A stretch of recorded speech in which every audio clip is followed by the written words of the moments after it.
प्रिय विद्यार्थियों, नवांकुर डिजी लेसन में मैं सुनील भावसार, उच्च श्रेणी शिक्षक, नवांकुर विद्यापीठ, आपका हार्दिक स्वागत करता हूं। विद्यार्थियों, आज हम कक्षा 10 हिंदी विशिष्ट पाठ 6 शौर्य और देश प्रेम के अंतर्गत भाग 2 उद्बोधन कविता का अध्ययन करेंगे। इसके रचयिता प्रसिद्ध कवि रामधारी सिंह दिनकर हैं। रामधारी सिंह दिनकर का जन्म बिहार के मुंगेर जिले के सिमरिया गांव में सन 1908 ईस्वी में हुआ था। छायावाद की ठीक पीठ पर आए दिनकर ने अपने प्रवाहमयी ओजस्विनी कविता से नए युग की शुरुआत की। दिनकर सामाजिक चेतना के कारण हैं। आपकी प्रारंभिक काव्य कृतियाँ रेणुका, हुंकार, रसवंती, श्यामधेनी और नीलकुसुम हैं। इन मुक्तक काव्य ग्रंथों के अतिरिक्त कुरुक्षेत्र, रश्मि, रथी और उर्वशी जैसी प्रबंध रचनाएं भी आपने लिखी हैं। मिट्टी की ओर, अर्धनारीश्वर और संस्कृति के 4 अध्याय आपकी गद्य कृतियाँ हैं। सन 1972 में उर्वशी रचना के लिए आपको ज्ञानपीठ पुरस्कार मिला। 24 अप्रैल 1974 में साहित्य सेवा करते हुए राष्ट्र के इस दिनकर का अवसान हो गया। दिनकर जी प्रेम, राष्ट्रीयता, मानवता और क्रांति के कवि हैं। अतीत के सुनहरे गीत लिखकर इन्होंने वर्तमान को प्रेरणा दी है। उद्बोधन कविता का सारांश। उद्बोधन कविता में कवि दिनकर जी ने मनुष्य को संबोधित करते हुए कहा है कि उसे मृत्यु से भयभीत नहीं होना चाहिए। विषम परिस्थितियों में भी व्यक्ति को अपने स्वाभिमान को नहीं छोड़ना चाहिए, चाहे उसका सिर ही क्यों ना काट दिया जाए। व्यक्ति को अन्याय का डटकर सामना करना चाहिए। विपत्ति के भयानक बादल छा जाने पर मानव के हृदय में संघर्ष करने की भावना जागृत होती है। आघात सहने के साथ ही एक छोटी सी चिंगारी अंगारे का रूप धारण कर लेती है। वाणी में ज्वाला के समान तेज नहीं है तो वंदना करना भी, दिनकर जी कहते हैं, कि निरर्थक होता है। जीवन गतिशीलता का नाम है। अग्नि के समान जलना ही जीवन की गति का प्रत्यक्ष प्रमाण है। इसमें यदि धरती भी बाधा बनती है तब भी निरंतर गतिमान रहना चाहिए। दिनकर जी कहते हैं, वैराग्य छोड़कर बाहों की बिम्हा संभालो, चट्टानों की छाती से दूध निकालो, है रुकी जहाँ भी धार, शिलाएं तोड़ो, पीयूष चंद्रमाओं को पकड़ निचोड़ो, चढ़ तुंग शैल शिखरों पर सौम पियो रे, योगियो नहीं विजयी के सदृश जियो रे। संदर्भ। प्रस्तुत पद्यांश हमारी पाठ्य पुस्तक हिंदी विशिष्ट नवनीत के शौर्य और देश प्रेम पाठ के अंतर्गत उद्बोधन कविता से अवतरित है। इसके रचयिता प्रसिद्ध कवि रामधारी सिंह दिनकर हैं। प्रसंग। प्रस्तुत पद्यांश में कवि ने वैराग्य छोड़कर कर्मशील बने रहने का संदेश दिया है। व्याख्या। दिनकर जी कहते हैं, वैराग्य छोड़कर बाहों की माने हाथों की, विभा माने ताकत संभालो, चट्टानों की छाती से दूध निकालो, माने चट्टानों को तोड़कर दूध जैसी सुख के साधन प्राप्त करो। है रुकी जहाँ भी धार वे शिलाएं तोड़ो, यानी जो तुम्हारे मार्ग की रुकावटें हैं उनको ख़त्म कर दो। अपनी क्षमता से चंद्रमा को भी निचोड़ डालो और अमृत का पान करो। चढ़ माने चढ़कर, तुंग माने ऊंचे, शैल शिखरों माने पर्वत की चोटियों पर सौम पियो, माने सौम रस का पान करो। योगियों नहीं विजयी के सदृश जियो रे, योगियों की तरह नहीं बल्कि विजेताओं के समान जीवन जियो। दिनकर जी कहते हैं कि वैराग्य को छोड़ो, वैराग्य धारण करने से कुछ प्राप्त नहीं होता, इसलिए अपनी हाथों की शक्ति से काम करो और ऐसे काम करो कि चट्टानों को भी तोड़कर दूध जैसे सुख के साधन प्राप्त करो। जो तुम्हारे मार्ग में रुकावट बने उन शिलाओं जैसी मजबूत समस्याओं को ख़त्म कर डालो। ऊंचाइयों पर पहुँचो, जैसे कि चंद्रमा को निचोड़कर अमृत का पान करो, अर्थात ऊंचाइयों पर पहुँचो। ऊंची ऊंची पर्वत की चोटियों पर चढ़कर सौम रस का पान करो। तुम योगियों की तरह नहीं बल्कि विजेताओं की तरह जीवन जीना सीखो, जिसमें आनंद है। विशेष वीर रस मुहावरेदार खड़ी बोली अनुप्रास अलंकार। छोड़ो मत अपनी आन शीस कट जाए, मत झुको अनय पर भले व्योम फट जाए। दो बार नहीं यमराज कंठ धरता है, मरता है जो एक ही बार मरता है। तुम स्वयं मरण के मुख पर चरण धरो रे, जीना हो तो मरने से नहीं डरो रे। संदर्भ पूर्व की तरह। प्रशंक, यहाँ पर दिनकर जी कहते हैं कि कभी भी अपनी प्रतिज्ञा नहीं तोड़ना चाहिए, चाहे प्रतिज्ञा पालन करने में तुम्हारा सिर ही क्यों ना काट लिया जाए। व्याख्या, छोड़ो मत अपनी आन माने प्रतिज्ञा, शीश कट जाए चाहे सिर ही क्यों ना कट जाए। अनय, मत झुको अनय पर, अनय माने अन्याय पर। व्योम फट जाए, व्योम फटना माने भारी मुसीबत आना। दो बार नहीं यमराज कंठ धरता है, माने यमराज एक ही बार जीवन धारण करता है, मरता है जो एक ही बार मरता है। एक बार मृत्यु जीवन में आती है। दिनकर जी कहते हैं कि कभी भी तुम अपनी प्रतिज्ञा मत तोड़ो, चाहे प्रतिज्ञा पालन करने में तुम्हारा सिर ही क्यों ना काट लिया जाए। अन्याय अत्याचार के सामने कभी भी अपना सिर मत झुकाओ, चाहे तुम्हारे ऊपर कितनी ही बड़ी मुसीबत क्यों ना आ जाए, लेकिन कभी भी अन्याय का समर्थन मत करो। क्योंकि यमराज केवल एक बार ही जन्म लेता है, मृत्यु जीवन में एक बार आती है, इसलिए मरने का डर दिल में मत रखो। तुम स्वयं मौत की तरफ अपने पैर आगे बढ़ा दो।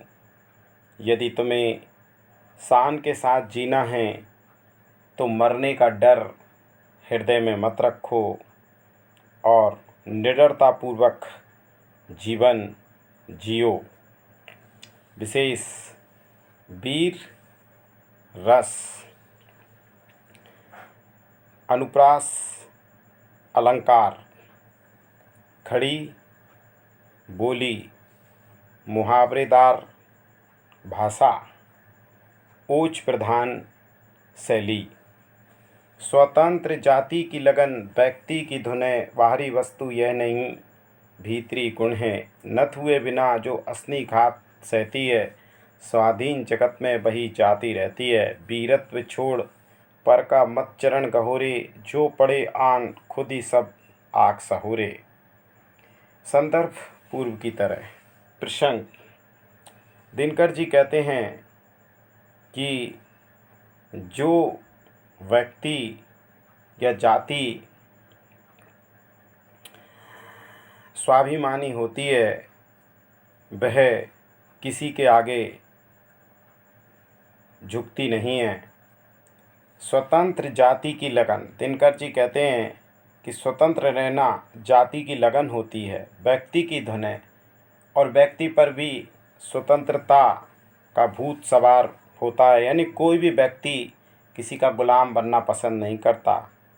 बाहरी वस्तु यह नहीं भीतरी गुण है। यह कोई दिखावे की चीज़ नहीं होती, ये आंतरिक गुण होता है। नत हुए बिना मन बिना झुके, अशनि घात माने वज्र की चोट सहती है माने सहन करती है। स्वाधीन जगत में वही जाति रहती है, यानी वही जाति का अस्तित्व बचता है। दिनकर जी कहते हैं कि स्वतंत्र रहना जाति और व्यक्ति की धुन होती है। कोई भी जाति या व्यक्ति गुलामी बनकर रहना पसंद नहीं करता। यह कोई दिखावे की बाहरी वस्तु नहीं होती। स्वाधीन रहना एक आंतरिक गुण होता है। जो जाति वज्र की चोट बिना झुके सहन करती है, यानी किसी का गुलाम बनना पसंद नहीं करती और वज्र की चोट भी सहन करने की ताकत रखती है, स्वाधीन जगत में उसी जाति का अस्तित्व बना रहता है। और जो जाति या व्यक्ति दूसरे के आगे झुक जाता है, दूसरे की गुलामी सहन करता है, उसका अस्तित्व समाप्त हो जाता है। वीरत्व छोड़कर, इसलिए वीरता को छोड़कर पर का मत चरण गहोरे, पराय व्यक्ति का चरण कभी मत छुओ। यानी दिनकर जी कहते हैं वीरता को छोड़कर कायर बनकर कभी भी किसी के आगे झुकना अच्छा नहीं है। इसलिए किसी के आगे कायर बनकर मत झुको। जो पड़े आन, आन माने संकट, यदि कभी तुम पर संकट आ जाए तो संकट का आगे बढ़कर डटकर मुकाबला करो। रस, वीर रस। अलंकार, अनुप्रास। भाषा, खड़ी बोली। शैली, ओज गुण प्रधान शैली। जब कभी हम पर नियति चोट देती है, कुछ चीज़ हमसे बड़ी जन्म लेती है। नर पर जब भी भीषण विपत्ति आती है, वह उसे और दुर्घर्ष बना जाती है। चोटें खाकर विप्रो कुछ अधिक तनोरे, धत को स्फुलिंग में बड़ अंगार बनोरे। दिनकर जी ने यहाँ कहा है कि जब भी भीषण विपत्ति आए तो उनका डटकर मुकाबला करो।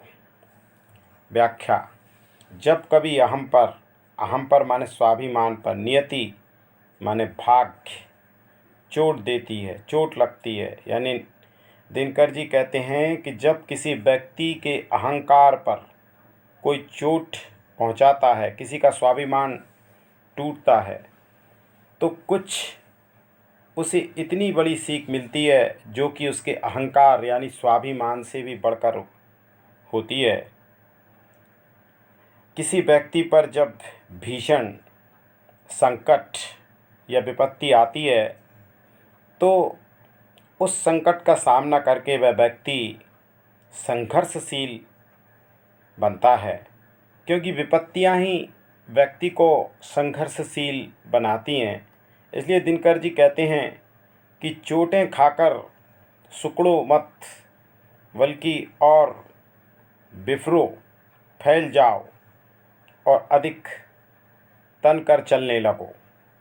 सिर मत झुकाओ, सिर ऊंचा करके चलो। और चिंगारी से बढ़कर अंगारा बन जाओ और अंगारा बन के धधकने लगो। यानी डरकर किसी के आगे झुककर मत चलो, ऐसा दिनकर जी कहते हैं, और उसका मुकाबला करो। विशेष वीर रस, अनुप्रास अलंकार, मुहावरेदार, शुद्ध खड़ी बोली, ओज गुण प्रधान शैली। स्वर में पावक नहीं वृथा बंधन है, वीरता नहीं तो सभी विनय क्रंदन है। सिर पर जिसके असिंघात रक्त चंदन है, भ्रामरी उसी का करती अभिनंदन है। दान भी रक्त से सभी पाप धुलते हैं, ऊंची मनुष्यता के पद भी खुलते हैं। संदर्भ पूर्व की तरह। प्रसंग, यहाँ पर दिनकर जी कहते हैं कि हे वीरों, यदि किसी से कुछ मांगना भी हो तो वीरता के साथ आग्रह करो। दीनहीन बनकर किसी से याचना करना बेकार है। स्वर में पावक नहीं, स्वर में माने वाणी में, पावक यानी तेज नहीं है, वृथा बंधन है तो वंदना करना भी बेकार है। दिनकर जी कहते हैं कि तुम्हारी वाणी में यदि तेज नहीं है, ओज नहीं है, तो तुम्हारा वंदना करना बेकार है। वीरता नहीं तो सभी विनय क्रंदन है। वीरता यानी वीरता, क्रंदन माने रुदन। यदि तुम वीर नहीं हो, डरपोक हो, कायर बनकर विनय करते हो, तो तुम्हारा विनय करना गिड़गिड़ाने के समान है। और जिसके सिर पर खून का टीका लगा होता है, भाग्य भी उसी का अभिनंदन करता है। यानी जो व्यक्ति अपना सिर कटाने के लिए तैयार रहता है, उसी को यश और सम्मान की प्राप्ति होती है। कायर व्यक्ति को कभी भी सम्मान नहीं मिलता। दान भी रक्त से यानी दुष्टों का खून बहाने से मनुष्य के सभी पाप धुल जाते हैं और महामानव बनने के सारे रास्ते खुल जाते हैं। इसलिए दुष्टों का विरोध करो, अच्छे कर्म करो, इससे महामनुष्य बनने के, महामानव बनने के तुम्हारे सारे रास्ते खुल जाएंगे। वीर रस, अनुप्रास अलंकार, शुद्ध खड़ी बोली, ओज प्रधान शैली। जीवन गति है वे नित्य अरुद्ध चलता है, पहला प्रमाण पावक का वह जलता है। शिखला निरोध निर्जलन धर्म छलता है, जीवन तरंग गर्जन है चंचलता है। धतको अबंक पाल विपल अरुण जलो रे, धरा रोके यदि राय विरुद्ध चलो रे। संदर्भ पूर्व की तरह। प्रसंग, यहाँ पर दिनकर जी कहते हैं तो जीवन तो गतिशीलता का ही नाम है और निरंतर चलते रहना बिना रुके ही जीवन का नाम है।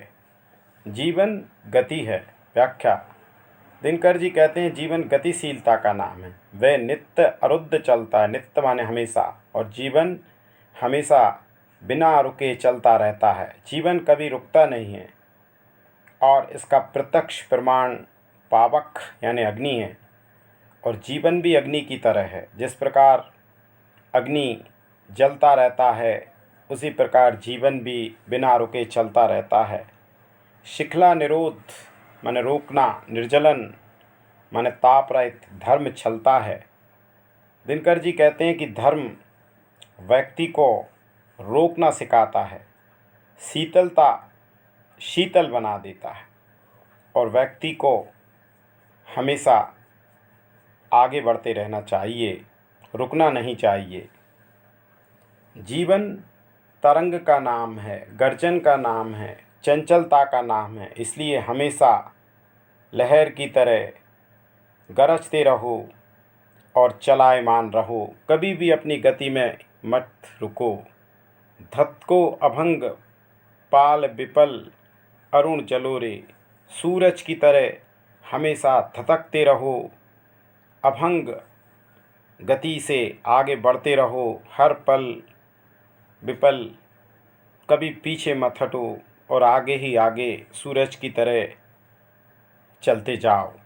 यदि धरती भी तुम्हारी राह में रुकावट डाले तो मत रुको और उसके विरुद्ध चलने लगो, लेकिन अपनी गति में कभी भी रुको मत।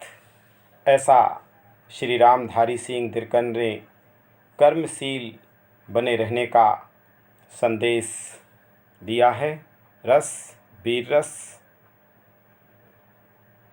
अलंकार, अनुप्रास, भाषा, शुद्ध खड़ी बोली, मुहावरेदार भाषा, शैली, ऊंच गुण प्रधान शैली। अब हम शौर्य और देश प्रेम के प्रश्नोत्तरों का अवलोकन करेंगे। सभी दिशाएं क्या पूछ रही हैं? सभी दिशाएं यह पूछ रही हैं कि वीरों का बसंत कैसा हो। प्रश्न 2, किसके अंग अंग पुलकित हो रहे हैं? तो पृथ्वी रूपी वधू के यानी वधू वसुधा के अंग अंग पुलकित हो रहे हैं। बसंत के आने पर कौन तान भरने लगता है? कोयल बसंत के आने पर मधुर तान भरने लगती है। कभी चट्टानों की छाती से क्या निकालने के लिए कह रहा है? तो कभी चट्टानों की छाती से दूध निकालने के लिए कह रहा है। कवि के अनुसार मनुष्य का भीतरी गुण क्या है? कवि के अनुसार मनुष्य का भीतरी गुण स्वतंत्रता है। भ्रामरी किसका अभिनंदन करती है? तो भ्रामरी वीर पुरुष का अभिनंदन करती है। जो व्यक्ति युद्ध के मैदान में जाकर तलवार की चोट सहन करता है, रक्त का चंदन माथे पर लगाता है, भ्रामरी यानी भाग्य उसी का सम्मान या अभिनंदन करता है। लघु उत्तरीय प्रश्न। ए कुरुक्षेत्र अब जाग जाग से कवि का क्या आशय है? ए कुरुक्षेत्र अब जाग जाग से कवि का आशय यह है कि जिस प्रकार द्वापर युग में कुरुक्षेत्र में अन्याय के विरुद्ध संघर्ष किया गया था, आज पुनः उसी संघर्ष की आवश्यकता है। सिंहगढ़ का दुर्ग एवं हल्दी घाटी में किसकी यादें छिपी हैं? सिंहगढ़ के दुर्ग में अद्वितीय वीर शिवाजी की तथा हल्दी घाटी के मैदान में महाराणा प्रताप की यादें छिपी हैं। विजयी के सदृश बनने के लिए कवि क्या करने को कह रहा है? विजयी के सदृश बनने के लिए कवि मनुष्यों से वैराग्य छोड़ने, युद्ध में लड़ने, चट्टानों की छाती से दूध निकालने और चंद्रमा को निचोड़कर अमृत निकालने और ऊंची चट्टानों पर सोमरस पीने के लिए कह रहा है। स्वाधीन जगत में कौन जीवित रह सकता है? जो व्यक्ति अपनी आन बान पर डटा रहता है, जो किसी के सामने झुकता नहीं है, जो वीर होता है, अपने शरीर पर वज्र का आघात सहन करता है, वही व्यक्ति या वही जाति स्वाधीन जगत में जीवित रह सकती है। जीवन की परिभाषा क्या है? कवि के विचारों को लिखिए। कवि के शब्दों में जीवन गति का नाम है, जो विघ्न बाधाओं को पार करता हुआ निरंतर चलता रहता है। जीवन एक तरंग का, एक गर्जन का और एक चंचलता का नाम है। इसलिए कवि कहता है कि निरंतर जीवन में गतिशील बने रहो, चलते रहो। कवि ने वीरता के कौन से 2 लक्षण बताए हैं? कवि ने वीरता के 2 लक्षण इस प्रकार बताए हैं। पहला, स्वर में पावक या पावक जैसी उष्णता या तीव्रता होनी चाहिए। दूसरा, वीर के सिर पर तलवार की चोट का चंदन लगा होना चाहिए। दीर्घ उत्तरीय प्रश्न। कवित्री वीरों के लिए किस तरह वसंत का आयोजन करना चाहती है? उत्तर, कवित्री वीरों के लिए इस तरह के वसंत का आयोजन करना चाहती है जिसमें इधर तो कोयल अपनी तान सुना रही हो, उधर मारू बाजा बज रहा हो। इस प्रकार रंग आनंद और रण यानी युद्ध का वातावरण बन रहा हो। वसंत उत्सव के लिए प्रेरक पंक्तियों का उल्लेख कीजिए। वसंत उत्सव के लिए प्रेरक पंक्तियाँ निम्नलिखित हैं। फूली सरसों ने दिया रंग, मधु लेकर आ पहुँचा अनंग, वधु वसुधा पुलकित अंगंग, है वीर देश में किंतु कंत, वीरों का कैसा हो वसंत। यानी सरसों ने फूल कर चारों तरफ पीला रंग बिखेर दिया, कामदेव शहद लेकर आ गए, धरती दुल्हन के रूप में और उसका अंग अंग रोमांचित है, किंतु उसका स्वामी वीरों के देश में है, वीर पुरुष का बसंत आयोजन कैसा होता है।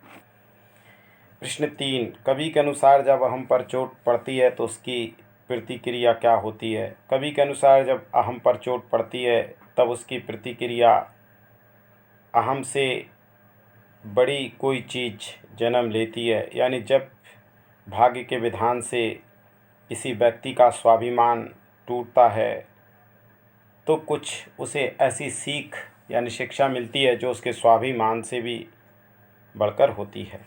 स्वतंत्रता प्रेमी जाति के गुणों का वर्णन कीजिए। उत्तर, स्वतंत्रता प्रेमी जाति में लगन होती है। स्वतंत्रता प्रेमी जाति में आज़ादी की लगन होती है। वह जाति धुन की पक्की होती है, चाहे कितनी भी विपत्तियाँ क्यों ना आ जाएं, वह उनसे हार नहीं मानती है। आज के डिजी लेसन में मैं सुनील भावसार आपसे आज्ञा लेता हूँ। अगले डिजी लेसन में एक नए पाठ के साथ फिर से मिलेंगे। धन्यवाद।